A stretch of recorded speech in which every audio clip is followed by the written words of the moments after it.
Chapter 56. How happy is he born and taught, that serveth not another's will, whose armor is his honest thought, and simple truth his only skill. This man is freed from servile bands, of hope to rise or fear to fall. Lord of himself, though not of lands, and having nothing yet hath all. Sir Henry Wotton.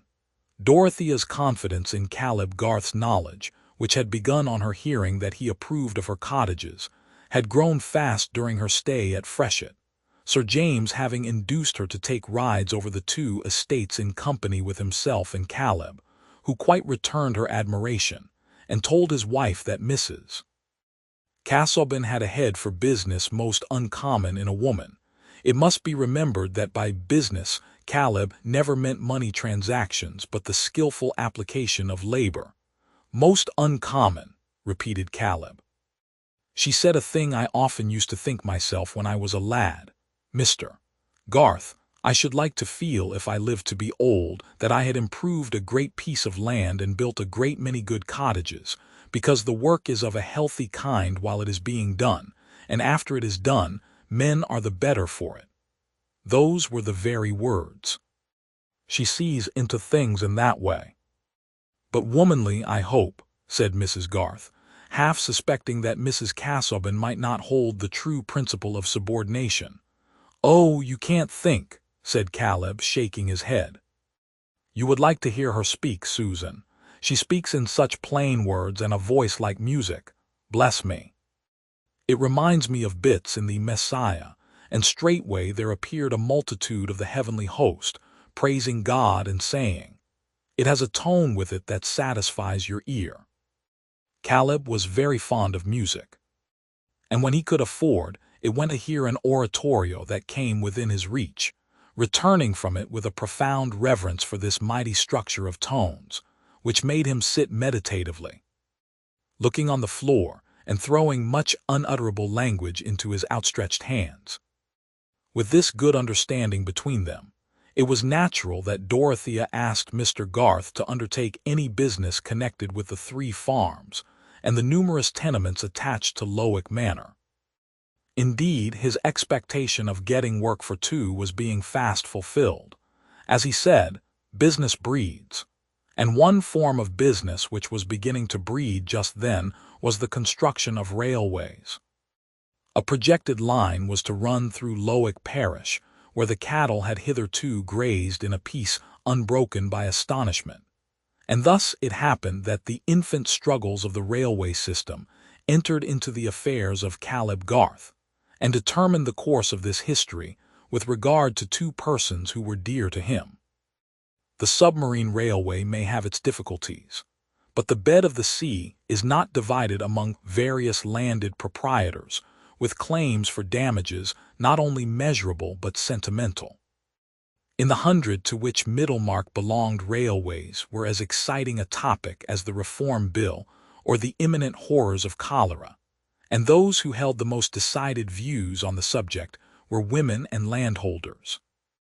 Women both old and young regarded traveling by steam as presumptuous and dangerous, and argued against it by saying that nothing should induce them to get into a railway carriage, while proprietors, differing from each other in their arguments as much as Mr. Solomon Featherstone differed from Lord Medlicote, were yet unanimous in the opinion that in selling land, whether to the enemy of mankind or to a company obliged to purchase, these pernicious agencies must be made to pay a very high price to landowners for permission to injure mankind. But the slower wits, such as Mr. Solomon and Mrs. Wall, who both occupied land of their own, took a long time to arrive at this conclusion, their minds halting at the vivid conception of what it would be to cut the big pasture in 2 and turn it into 3-cornered bits, which would be nohow, while accommodation bridges and high payments were remote and incredible. The cows will all cast their calves, brother, said Mrs. Wall, in a tone of deep melancholy, if the railway comes across the near close, and I shouldn't wonder at the mare too if she was in foal. It's a poor tale if a widow's property is to be spaded away, and the law say nothing to it. What's to hinder 'em from cutting right and left if they begin? It's well known I can't fight. The best way would be to say nothing, and set somebody on to send 'em away with a flea in their ear, when they came spying and measuring," said Solomon. "Folks did that about brassing by what I can understand. It's all a pretense if the truth was known about their being forced to take one way. Let 'em go cutting in another parish. And I don't believe in any pay to make amends for bringing a lot of ruffians to trample your crops. Where's a company's pocket?" "Brother Peter, God forgive him, got money out of a company," said Mrs. Wall. "But that was for the manganese.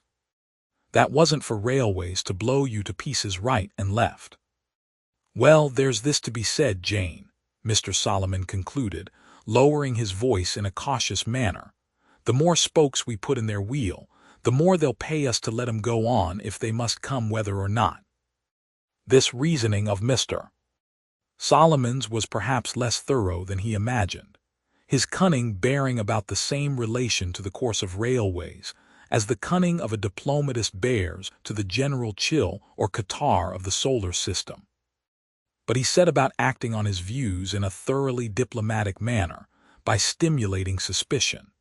His side of Lowick was the most remote from the village, and the houses of the laboring people were either lone cottages or were collected in a hamlet called Frick, where a watermill and some stone pits made a little center of slow, heavy-shouldered industry. In the absence of any precise idea as to what railways were, public opinion in Frick was against them, for the human mind in that grassy corner had not the proverbial tendency to admire the unknown, holding rather that it was likely to be against the poor man, and that suspicion was the only wise attitude with regard to it. Even the rumor of reform had not yet excited any millennial expectations in Frick, there being no definite promise in it, as of gratuitous grains to fatten Hiram Ford's pig, or of a publican at the weights and scales who would brew beer for nothing, or of an offer on the part of the 3 neighboring farmers to raise wages during winter.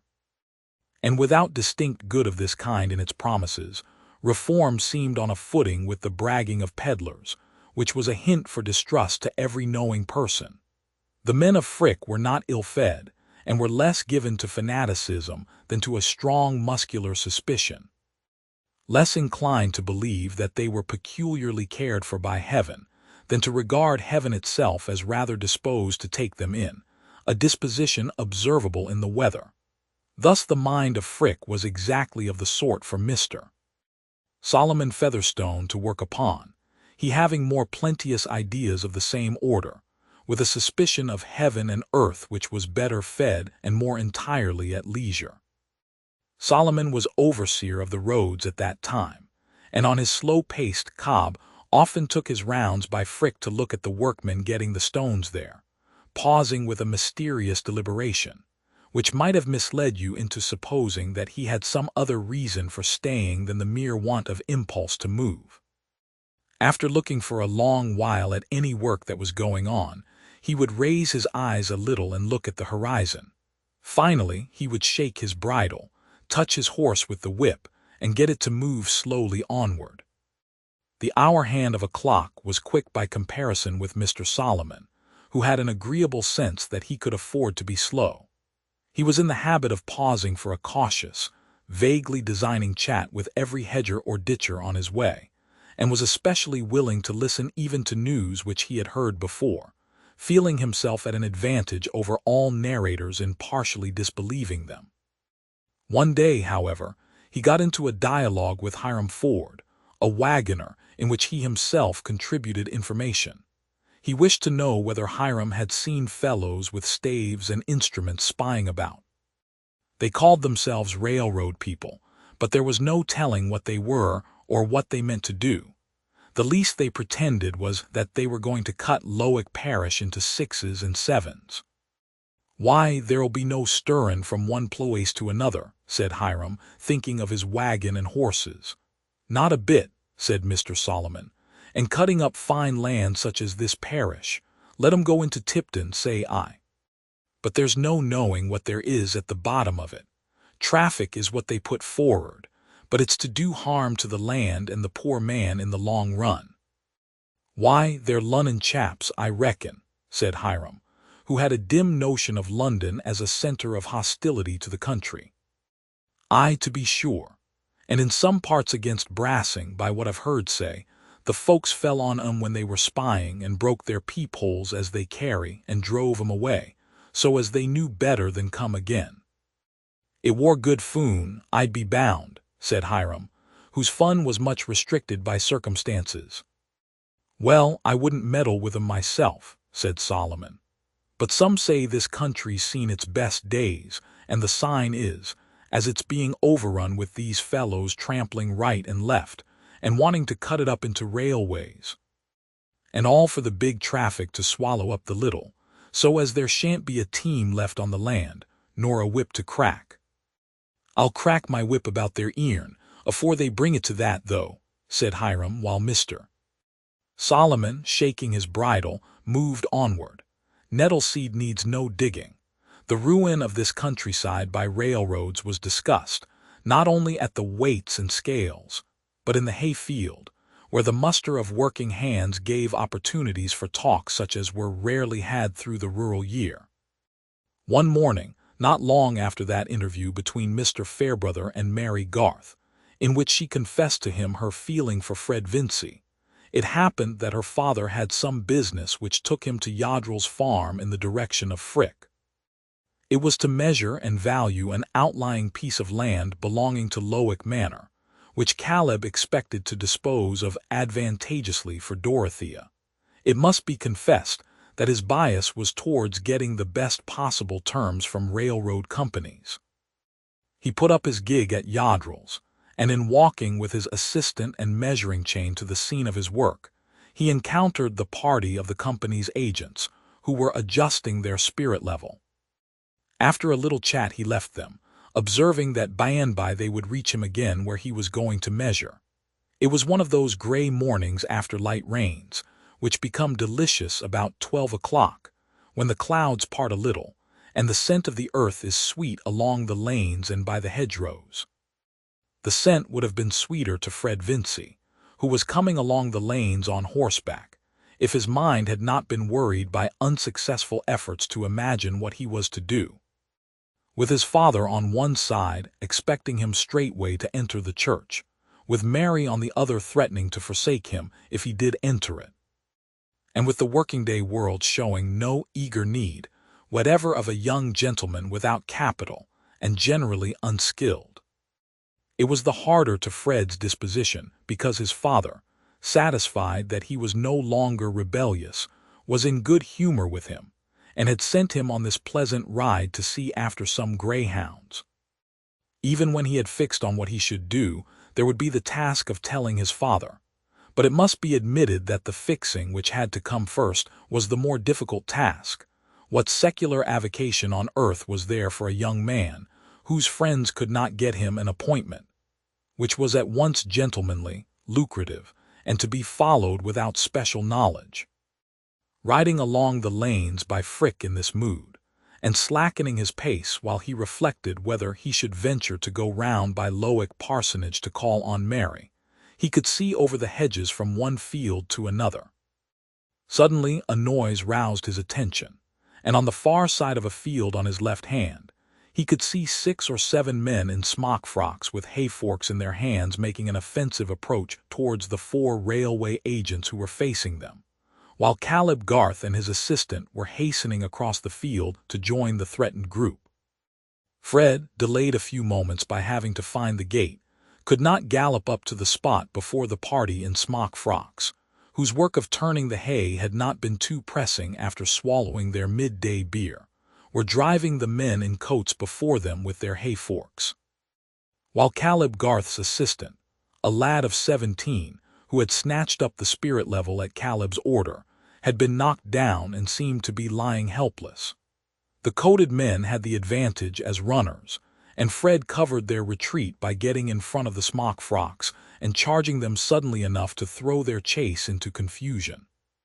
"What do you confounded fools mean?" shouted Fred, pursuing the divided group in a zigzag and cutting right and left with his whip.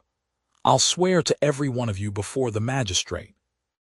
You've knocked the lad down and killed him, for what I know. You'll every one of you be hanged at the next assizes, if you don't mind," said Fred, who afterwards laughed heartily as he remembered his own phrases. The laborers had been driven through the gateway into their hayfield, and Fred had checked his horse, when Hiram Ford, observing himself at a safe, challenging distance, turned back and shouted a defiance which he did not know to be Homeric. "You're a coward, yo are. Yo get off your horse, young meester, and I'll have a round why ye I wull. Yo daredn't come on wilt your hoss and whip.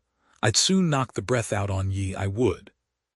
Wait a minute, and I'll come back presently, and have a round with you all in turn if you like," said Fred, who felt confidence in his power of boxing with his dearly beloved brethren. But just now he wanted to hasten back to Caleb and the prostrate youth. The lad's ankle was strained, and he was in much pain from it, but he was no further hurt, and Fred placed him on the horse that he might ride to Yodrell's and be taken care of there. "Let them put the horse in the stable, and tell the surveyors they can come back for their traps," said Fred. "The ground is clear now." "No, no," said Caleb, "here's a breakage. They'll have to give up for today, and it will be as well. Here, take the things before you on the horse, Tom. They'll see you coming and they'll turn back." "I'm glad I happened to be here at the right moment, Mr. Garth," said Fred, as Tom rode away. No knowing what might have happened if the cavalry had not come up in time. Aye, it was lucky," said Caleb, speaking rather absently, and looking towards the spot where he had been at work at the moment of interruption. "But deuce take it, this is what comes of men being fools. I'm hindered of my day's work. I can't get along without somebody to help me with the measuring chain. However," he was beginning to move towards the spot with a look of vexation, as if he had forgotten Fred's presence, but suddenly he turned round and said quickly, "What have you got to do today, young fellow?" "Nothing, Mr. Garth. I'll help you with pleasure, can I?" said Fred, with a sense that he should be courting Mary when he was helping her father. "Well, you mustn't mind stooping and getting hot." "I don't mind anything. Only I want to go first and have a round with that hulky fellow who turned to challenge me. It would be a good lesson for him. I shall not be 5 minutes. "Nonsense," said Caleb with his most peremptory intonation. "I shall go and speak to the men myself. It's all ignorance. Somebody has been telling them lies. The poor fools don't know any better." "I shall go with you then," said Fred. No, stay where you are. I don't want your young blood. I can take care of myself." Caleb was a powerful man and knew little of any fear except the fear of hurting others and the fear of having to speechify. But he felt it his duty at this moment to try and give a little harangue. There was a striking mixture in him, which came from his having always been a hard-working man himself, of rigorous notions about workmen and practical indulgence towards them. To do a good day's work and to do it well, he held to be part of their welfare, as it was the chief part of his own happiness, but he had a strong sense of fellowship with them. When he advanced towards the laborers, they had not gone to work again, but were standing in that form of rural grouping which consists in each turning a shoulder towards the other, at a distance of 2 or 3 yards. They looked rather sulkily at Caleb, who walked quickly with one hand in his pocket and the other thrust between the buttons of his waistcoat, and had his everyday mild air when he paused among them. "Why, my lads, how's this?" he began, taking as usual to brief phrases which seemed pregnant to himself, because he had many thoughts lying under them, like the abundant roots of a plant that just manages to peep above the water. "How came you to make such a mistake as this? Somebody has been telling you lies. You thought those men up there wanted to do mischief." "Aw," was the answer, dropped at intervals by each according to his degree of unreadiness. "Nonsense. No such thing. They're looking out to see which way the railroad is to take. Now, my lads, you can't hinder the railroad. It will be made whether you like it or not. And if you go fighting against it, you'll get yourselves into trouble. The law gives those men leave to come here on the land. The owner has nothing to say against it, and if you meddle with them, you'll have to do with the constable and Justice Blakesley, and with the handcuffs and Middlemarch jail. And you might be in for it now, if anybody informed against you." Caleb paused here, and perhaps the greatest orator could not have chosen either his pause or his images better for the occasion. "But come, you didn't mean any harm. Somebody told you the railroad was a bad thing. That was a lie. It may do a bit of harm here and there to this and to that, and so does the sun in heaven, but the railway's a good thing." "Oh, good for the big folks to make money out on," said old Timothy Cooper, who had stayed behind turning his hay while the others had been gone on their spree. "And seen lots o' things turn up sin I wore a young un, the war and the peace, and the canals and the old King George and the Region, and the new King George, and the new un as has got a new name, and it's been all aloik to the poor moan. What's the canals been to him? Thane brought him neither meat nor biakin, nor wage to lay by, if he didn't save it why clemmin his own inside. Times ha got wusser for him sin, I wore a young un. And so it'll be why the railroads, they'll onny leave the poor moan furder behind. But them are fools as meddle, and so I told the chaps here. This is the big folks' world, this is. But yo are for the big folks, Muster Garth, yo are." Timothy was a wiry old laborer, of a type lingering in those times, who had his savings in a stocking foot, lived in a lone cottage, and was not to be wrought on by any oratory, having as little of the feudal spirit, and believing as little as if he had not been totally unacquainted with the age of reason and the rights of man. Caleb was in a difficulty known to any person attempting in dark times and unassisted by miracle to reason with rustics, who are in possession of an undeniable truth which they know through a hard process of feeling, and can let it fall like a giant's club on your neatly carved argument for a social benefit which they do not feel. Caleb had no cant at command, even if he could have chosen to use it, and he had been accustomed to meet all such difficulties in no other way than by doing his business faithfully. He answered, "If you don't think well of me, Tim, never mind. That's neither here nor there now. Things may be bad for the poor man, bad they are, but I want the lads here not to do what will make things worse for themselves. The cattle may have a heavy load, but it won't help 'em to throw it over into the roadside pit, when it's partly their own fodder." "We wore Ani for a bit o' foon," said Hiram, who was beginning to see consequences. "That wore all we wore arter." "Well, promise me not to meddle again, and I'll see that nobody informs against you." "I ne'er meddled, and I no call to promise," said Timothy. "No, but the rest. Come, I'm as hard at work as any of you today, and I can't spare much time. Say you'll be quiet without the constable." "All we won't meddle, they may do as they loike for ooze," were the forms in which Caleb got his pledges. And then he hastened back to Fred, who had followed him and watched him in the gateway. They went to work, and Fred helped vigorously. His spirits had risen, and he heartily enjoyed a good slip in the moist earth under the hedgerow, which soiled his perfect summer trousers.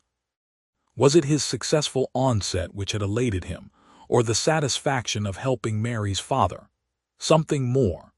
The accidents of the morning had helped his frustrated imagination to shape an employment for himself which had several attractions.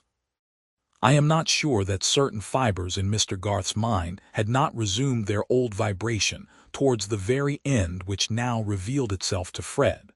For the effective accident is but the touch of fire where there is oil and tow. And it always appeared to Fred that the railway brought the needed touch, but they went on in silence except when their business demanded speech. At last, when they had finished and were walking away, Mr. Garth said, "A young fellow needn't be a B.A. to do this sort of work, Fred?" "I wish I had taken to it before I had thought of being a B.A., said Fred. He paused a moment, and then added more hesitatingly, "Do you think I am too old to learn your business, Mr. Garth?" "My business is of many sorts, my boy," said Mr. Garth, smiling. "A good deal of what I know can only come from experience, You can't learn it off as you learn things out of a book. But you are young enough to lay a foundation yet. Caleb pronounced the last sentence emphatically, but paused in some uncertainty. He had been under the impression lately that Fred had made up his mind to enter the church. "You do think I could do some good at it if I were to try?" said Fred more eagerly. "That depends," said Caleb, turning his head on one side and lowering his voice, with the air of a man who felt himself to be saying something deeply religious. "You must be sure of two things. You must love your work and not be always looking over the edge of it, wanting your play to begin. And the other is, you must not be ashamed of your work and think it would be more honorable to you to be doing something else. You must have a pride in your own work and in learning to do it well and not be always saying, 'There's this and there's that. If I had this or that to do, I might make something of it.' No matter what a man is, I wouldn't give tuppence for him." Here Caleb's mouth looked bitter, and he snapped his fingers. Whether he was the Prime Minister or the Rick Thatcher, if he didn't do well what he undertook to do. "I can never feel that I should do that in being a clergyman," said Fred, meaning to take a step in argument. "Then let it alone, my boy," said Caleb abruptly, "else you'll never be easy, or if you are easy you'll be a poor stick." "That is very nearly what Mary thinks about it," said Fred, coloring. "I think you must know what I feel for Mary, Mr. Garth. I hope it does not displease you that I have always loved her better than anyone else, and that I shall never love anyone as I love her." The expression of Caleb's face was visibly softening while Fred spoke. But he swung his head with a solemn slowness and said, "That makes things more serious, Fred, if you want to take Mary's happiness into your keeping."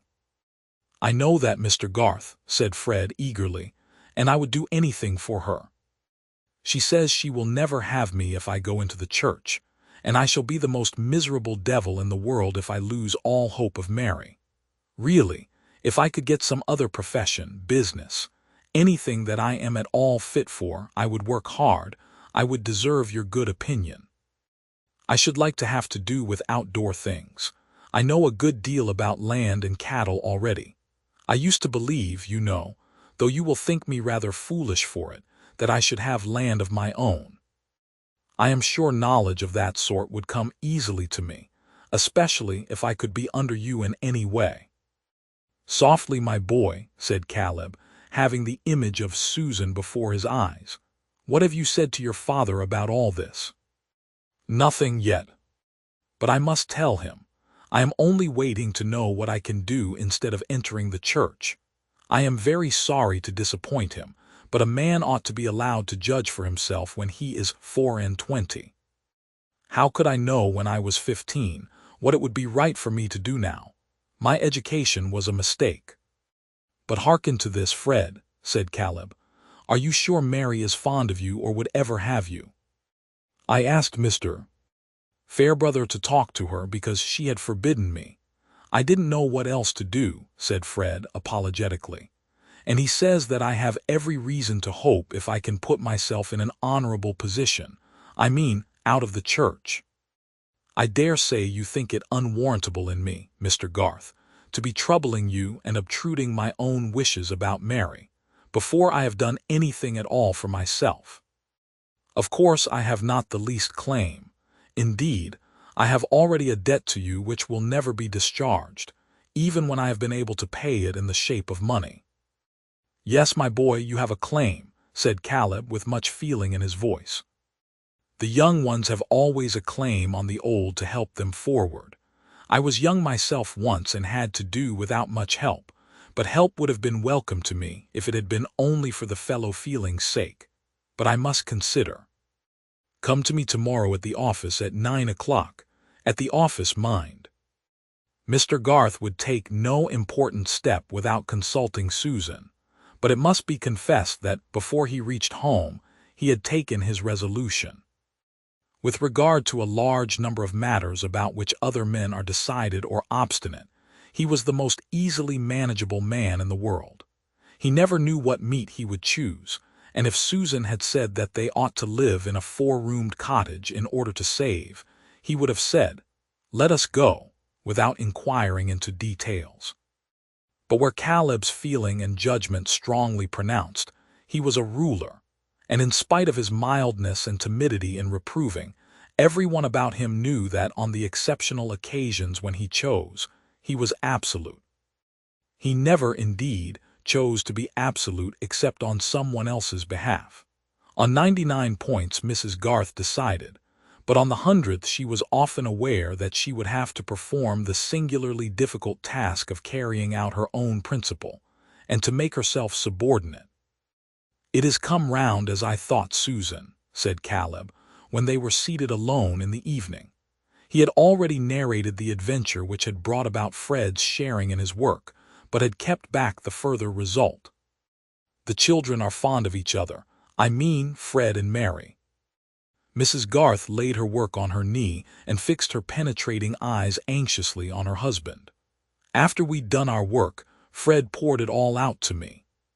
He can't bear to be a clergyman, and Mary says she won't have him if he is one, and the lad would like to be under me and give his mind to business, and I've determined to take him and make a man of him." "Caleb," said Mrs.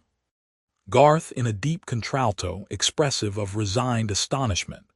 "It's a fine thing to do," said Mr. Garth, settling himself firmly against the back of his chair and grasping the elbows. "I shall have trouble with him, but I think I shall carry it through. The lad loves Mary, and a true love for a good woman is a great thing, Susan. It shapes many a rough fellow." "Has Mary spoken to you on the subject?" said Mrs. Garth, secretly a little hurt that she had to be informed on it herself. "Not a word. I asked her about Fred once. I gave her a bit of a warning, but she assured me she would never marry an idle, self-indulgent man, nothing since. But it seems Fred set on Mr. Fairbrother to talk to her, because she had forbidden him to speak himself, and Mr. Fairbrother has found out that she is fond of Fred, but says he must not be a clergyman. Fred's heart is fixed on Mary, that I can see. It gives me a good opinion of the lad, and we always liked him, Susan." "It is a pity for Mary, I think," said Mrs. Garth. "Why a pity?" "Because, Caleb, she might have had a man who is worth 20 Fred Vincy." Said Caleb with surprise. "I firmly believe that Mr. Fairbrother is attached to her and meant to make her an offer, but of course, now that Fred has used him as an envoy, there is an end to that better prospect." There was a severe precision in Mrs. Garth's utterance. She was vexed and disappointed, but she was bent on abstaining from useless words. Caleb was silent a few moments under a conflict of feelings. He looked at the floor and moved his head and hands in accompaniment to some inward argumentation. At last he said, "That would have made me very proud and happy, Susan, and I should have been glad for your sake. I've always felt that your belongings have never been on a level with you. But you took me, though I was a plain man." "I took the best and cleverest man I had ever known," said Mrs. Garth, convinced that she would never have loved anyone who came short of that mark. "Well, perhaps others thought you might have done better, but it would have been worse for me, and that is what touches me close about Fred. The lad is good at bottom and clever enough to do if he's put in the right way. And he loves and honors my daughter beyond anything, and she has given him a sort of promise according to what he turns out. I say, that young man's soul is in my hand, and I'll do the best I can for him, so help me God. It's my duty, Susan." Mrs. Garth was not given to tears, but there was a large one rolling down her face before her husband had finished. It came from the pressure of various feelings, in which there was much affection and some vexation. She wiped it away quickly, saying, "Few men besides you would think it a duty to add to their anxieties in that way, Caleb. That signifies nothing, what other men would think. I've got a clear feeling inside me, and that I shall follow. And I hope your heart will go with me, Susan, in making everything as light as can be to Mary, poor child." Caleb, leaning back in his chair, looked with anxious appeal towards his wife. She rose and kissed him, saying, "God bless you, Caleb. Our children have a good father. but she went out and had a hearty cry to make up for the suppression of her words. She felt sure that her husband's conduct would be misunderstood, and about Fred she was rational and unhopeful. Which would turn out to have the more foresight in it, her rationality or Caleb's ardent generosity? When Fred went to the office the next morning, there was a test to be gone through which he was not prepared for. "Now, Fred," said Caleb, "you will have some desk work. I have always done a good deal of writing myself, but I can't do without help, and as I want you to understand the accounts and get the values into your head, I mean to do without another clerk. So you must buckle to. How are you at writing and arithmetic?" Fred felt an awkward movement of the heart. He had not thought of desk work, but he was in a resolute mood and not going to shrink. "I'm not afraid of arithmetic, mister. Garth, it always came easily to me. I think you know my writing."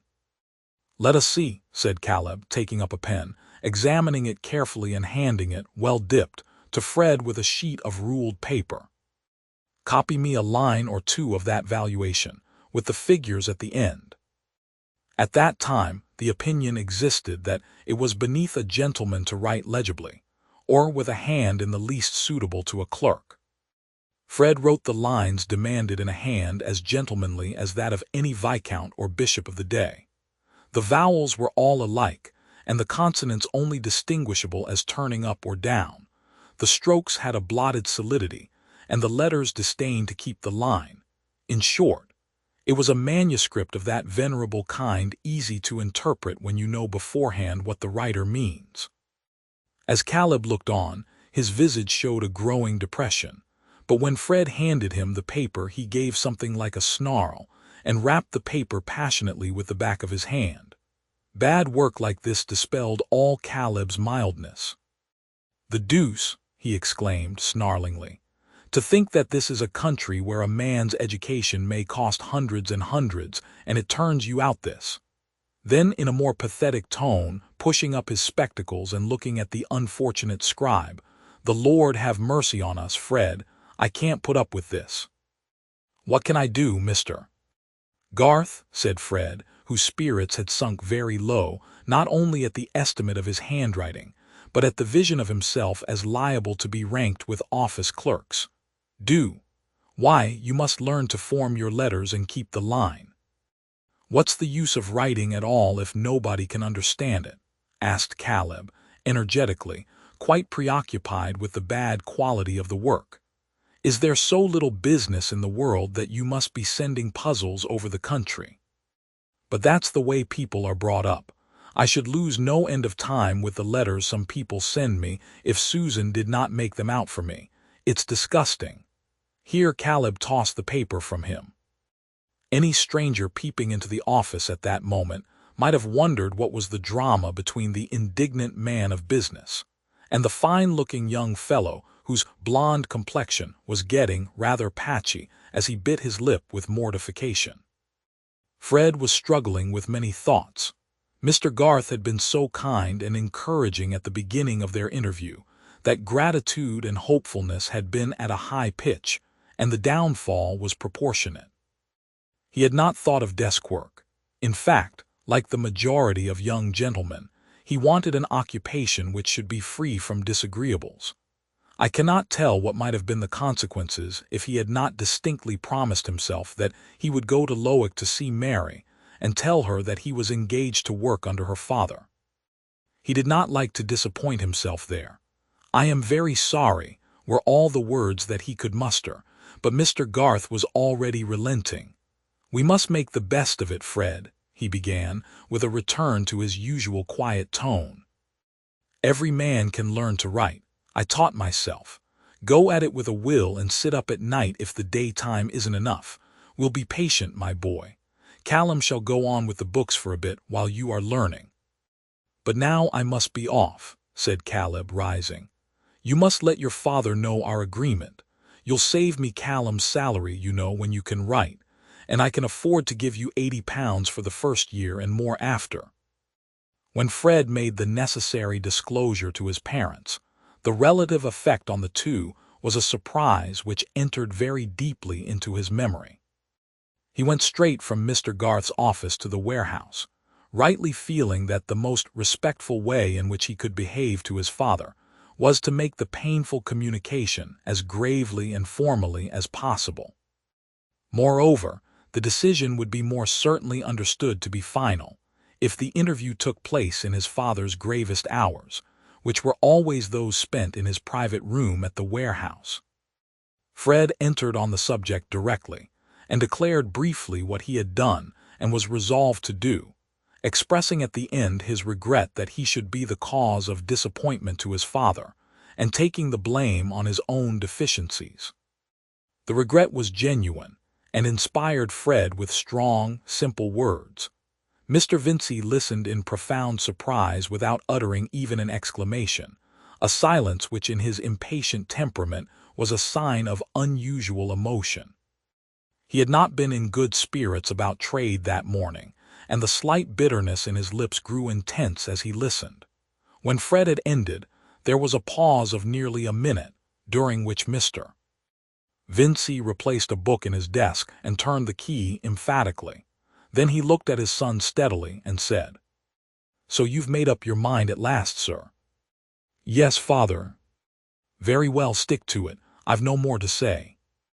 You've thrown away your education and gone down a step in life, when I had given you the means of rising, that's all. I am very sorry that we differ, father.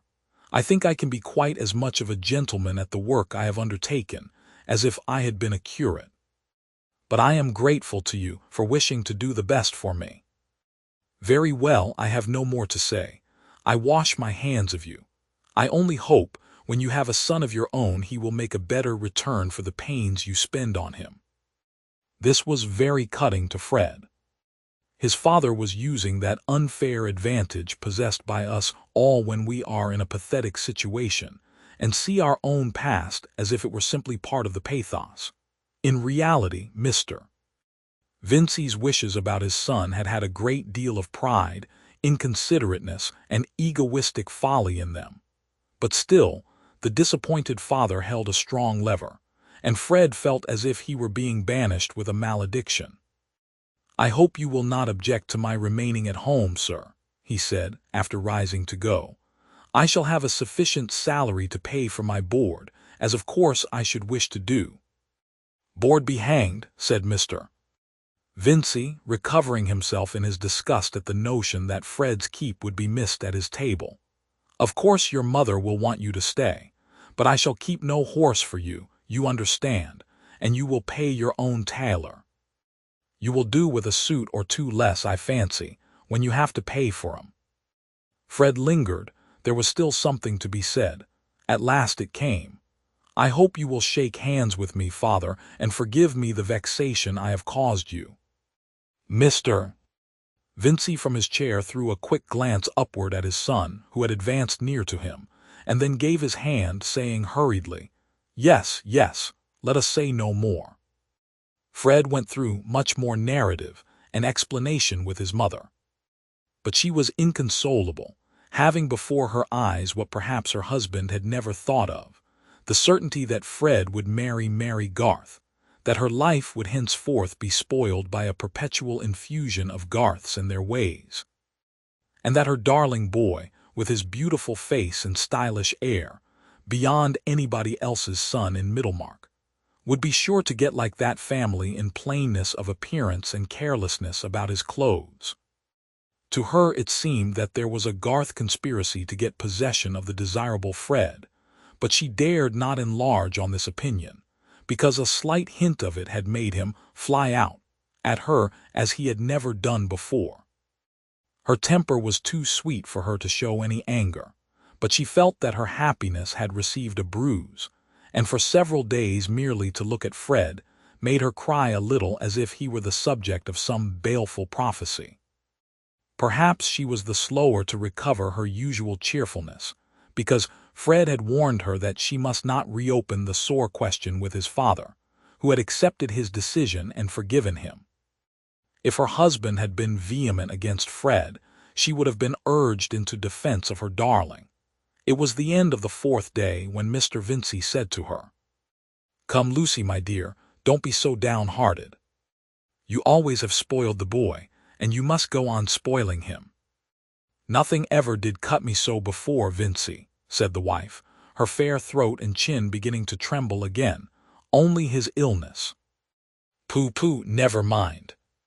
We must expect to have trouble with our children. Don't make it worse by letting me see you out of spirits. Well, I won't, said Mrs. Vincey, roused by this appeal and adjusting herself with a little shake as of a bird which lays down its ruffled plumage. It won't do to begin making a fuss about one, said Mr. Vincey, wishing to combine a little grumbling with domestic cheerfulness. There's Rosamond as well as Fred. Yes, poor thing. I'm sure I felt for her being disappointed of her baby. But she got over it nicely. Baby, pooh. I can see Lydgate is making a mess of his practice, and getting into debt too, by what I hear. I shall have Rosamond coming to me with a pretty tale one of these days. But they'll get no money from me, I know. Let his family help him. I never did like that marriage. But it's no use talking. Ring the bell for lemons and don't look dull any more, Lucy. I'll drive you and Louisa to Riverston tomorrow.